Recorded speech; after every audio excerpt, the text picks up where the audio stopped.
Tak tady máme takovýho cvalíka Victorinox Handyman, 91 mm nožík.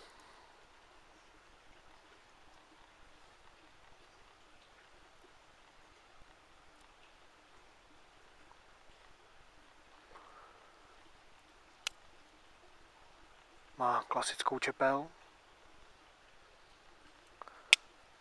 která je doplněná ještě malou čepelkou.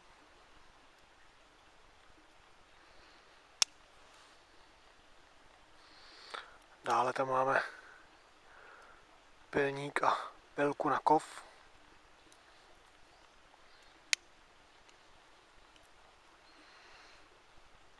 Pilku na dřevo.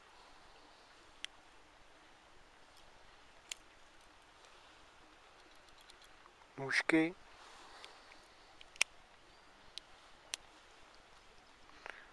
Kleště.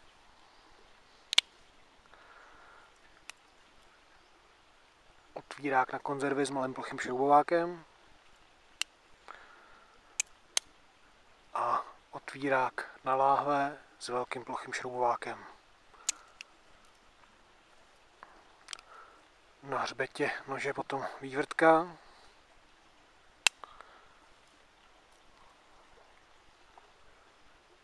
Dlátko.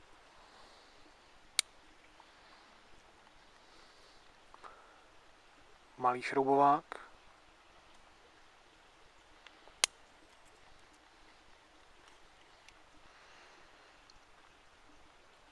Multifunkční háček.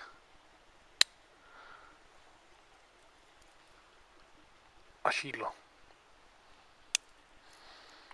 Ve střenkách potom nechybí pinzeta a párátko. Takže tohleto nůž Victorinox Handyman.